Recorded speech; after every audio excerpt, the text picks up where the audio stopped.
दोस्तों नमस्कार। 72,825 शिक्षक भर्ती 2011 में आवेदन करने वाले सभी अभ्यर्थी भाई बहनों का हमारे इस करियर सीक्रेट चैनल पर हार्दिक स्वागत है। मैं तिलक। आज का जो वीडियो है बहुत ही महत्वपूर्ण है, यह जानने के लिए कि 72,825 शिक्षक भर्ती की सब कैटेगरी 12,091 का जो ऑर्डर 12 जनवरी 2024 को सिंगल बेंच द्वारा जारी किया गया था और नियुक्ति काउंसलिंग का आदेश दिया गया था, इसमें सुप्रीम कोर्ट का परमादेश पर जो ऑर्डर हुआ था उसी के आधार पर 12,091 के गिरबांश को निर्धारण करते हुए आदेश हुआ था। सरकार ने उस आदेश को अभी तक नहीं माना और वो डीबी जाने के लिए कैडेटरों को नोटिस दे दी है और डीबी में रिट दाखिल करने के लिए उसने अपनी कमर कस ली है। हो सकता है कि डीबी में रिट इसी सप्ताह या अगले सप्ताह दाखिल हो जाए। ऐसे स्थिति में इन पर जो प्रश्न बनते हैं कि डीबी के लिए सरकार की 2 रिटें क्यों, दोनों रिटों का मुख्य ग्राउंड क्या है, क्या खारिज हो सकती है सरकार की रिट। इसी विषय पर, इसी मुद्दे पर आज हम आपको इस वीडियो में विस्तार पूर्वक बताएंगे। आप हम नए हैं तो हमारे चैनल को अधिक से अधिक संख्या में सब्सक्राइब कर लीजिए, बेल आइकन पर ज़रूर दबाइए और ऑल नोटिफिकेशन पर क्लिक करिए। वीडियो को शेयर कर दीजिए, लाइक कर दीजिए, कमेंट लिखिए तथा वीडियो में अंत तक बने रहिए जिससे इन मुद्दों से रूबरू हो सकें। हाई कोर्ट प्रयागराज में डीबी के लिए जो नोटिसें कैडेटरों को मिली है उसके अनुसार उसके अध्ययन करने के बाद कई बातें सामने निकल कर आ रही हैं। सरकार ने 2 रिटों को दाखिल किया है। पहली रिट है उत्तर प्रदेश बेसिक शिक्षा परिषद की तरफ से दाखिल की गई है और दूसरी रिट यानी दाखिल की जाएगी और दूसरी रिट स्टेट यानी सरकार की तरफ से, प्रशासन की तरफ से दाखिल की जाएगी। मसौदा दोनों का लगभग सेम है, एकाध वाक्य कुछ शब्दों का अंतर है। मित्रों, हम आपको बता दें 2 रिट क्यों दाखिल किए हैं, उसका कारण सबसे पहले हम आपको इस वीडियो में बताने वाले हैं। वीडियो में अंत तक आप बने रहिए। देखिए, सिंगल बेंच में इन्होंने 2 काउंटर एफिडेविट लगाया था, पहला स्टेट की तरफ से, दूसरा उत्तर प्रदेश बेसिक शिक्षा परिषद की तरफ से। तो उस पर जो याचिगणों के वकील थे केवल एक रिजवाइंडर लगाया था और एक ही रिजवाइंडर से काम चला लिया था। स्टेट पर रिजवाइंडर नहीं लगा था, बेसिक शिक्षा परिषद के काउंटर एफिडेविट पर रिजवाइंडर लगा था। तो सरकार का कहना है कि हमारे इस जो काउंटर एफिडेविट सिंगल बेंच में हमने दिया था उस पर केवल रिजवाइंडर बेसिक शिक्षा परिषद पर लगा था और स्टेट को वहाँ नहीं सुना गया। इसलिए इनको शंका है कि अगर बेसिक शिक्षा परिषद की रिट खारिज हो जाए तो स्टेट वाली रिट बची रह जाए, उस पर सुनवाई चलती रहे और रिट अलाउ हो जाए। तो मित्रों, इसलिए इन्होंने 2 रिटों को दाखिल किया है। एक रिट है बेसिक शिक्षा परिषद के तरफ से और दूसरी रिट है स्टेट के तरफ से। अब हम बता दें कि ग्राउंड इनका क्या है।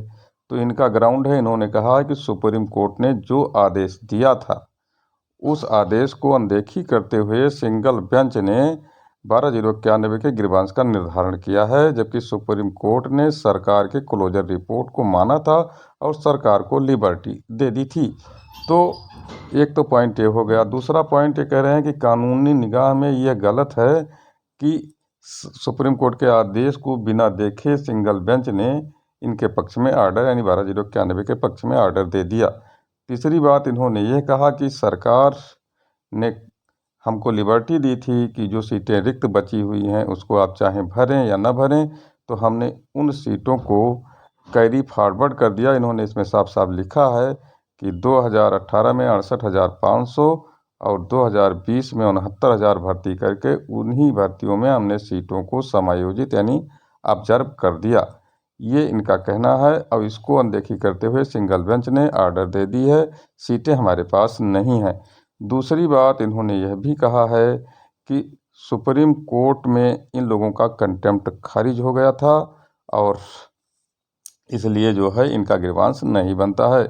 दूसरी बात फिर इनका एक ग्राउंड है, इन्होंने कहा कि चूँकि सुप्रीम कोर्ट के आदेश पर हमने काउंसलिंग कराया था और उस वेरिफिकेशन में 391 को हमने नियुक्त कर दिया 12,091 में से, और शेष लोग वेरीफाई नहीं हुए या मतलब आहारी नहीं थे, इसलिए हम इनको इसमें नियुक्ति नहीं दे पाए हैं और सुप्रीम कोर्ट के आर्डर की अनदेखी करते हुए सिंगल बेंच ने ये आर्डर दिया है।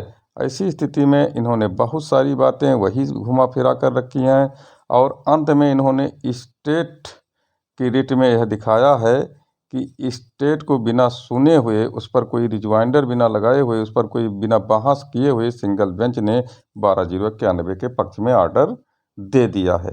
ऐसे स्थिति में हमें सुना जाना चाहिए। इनका ये भी कहना है कि हमारे वकील को सही ढंग से नहीं सुना गया। तो ये सब मित्रों वही है जो सिंगल बेंच में इनका रोना था और इसमें से केवल एक बिंदु हटकर आ रही है कि स्टेट पर रिजवाइंडर नहीं लगा, स्टेट पर सुनवाई नहीं हुई। इस तरह से इन्होंने सारी बातों को स्पष्ट किया है इसमें और इन्होंने डेट वाइज सारी बातें रखी हैं और ग्राउंड को इन्होंने बनाया है कि किस ग्राउंड पर हमारी रिट अलाउ हो। तो मित्रों इनकी तो रिट अलाउ होगी या नहीं अलाउ होगी यह तो सुनवाई के दिन पता चलेगा, लेकिन यह निश्चित है कि जिस तरह से इन्होंने रिट को बनाया है, अगर ढंग से मोस्ट सीनियर वकील वहाँ खड़े हो जाएं तो इनकी रिट पहले ही दिन खारिज हो सकती है। उसका कारण क्या है कि जो रिजवाइंडर स्टेट का था वही रिजवाइंडर बेसिक शिक्षा परिषद का था, तो उस पर अलग से बहस होने का कोई बहुत ज़्यादा उचित नहीं बनता है। दूसरी बात इन्होंने कहा कि सीटों को उन्होंने कैरी फॉरवर्ड कर दिया है। बहुत सारे RTI लगाए लोगों ने यह सूचना प्राप्त कर लिया है कि इन्होंने अभी तक कोई सीट कैरी फॉरवर्ड नहीं किया है, ये भी झूठ बोल रहे हैं। दूसरी बात, काउंसलिंग में लोगों को अगर बुलाया ही नहीं तो कैसे उनका वेरिफिकेशन कर दिया इन्होंने। कैसे कह रहे हैं कि हमने जो है 391 को योग्य पाया, उनको मैंने नियुक्ति इसमें से दे दी है और सारी बातें बता रहे हैं। दूसरी बात, सुप्रीम कोर्ट के ही आर्डर को कोट कर रहे हैं बार बार और कह रहे हैं कि सिंगल बेंच का आर्डर आंख में धूल झोंकने वाला है। तो कैसे आंख में धूल झोंकने वाला है? सुप्रीम कोर्ट ने ही तो गिरबान निर्धारण करने के लिए सिंगल बेंच को मामला भेजा। तो मित्रों मैं आपको बता दूं, निश्चिंत रहिए, इनका अगर रिट खारिज हो जाता है पहले दिन तो अच्छी बात है, लोग कोशिश करेंगे, सीनियर मोस्ट वकील कोशिश करेंगे, उनसे अधिक विद्वान हम लोग नहीं हैं।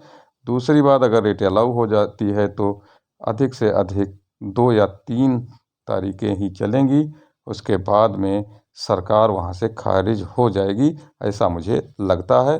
क्योंकि इनके का जो रिट की ग्राउंड इन्होंने बनाया है उसमें बहुत सारा दम नहीं बचा हुआ है।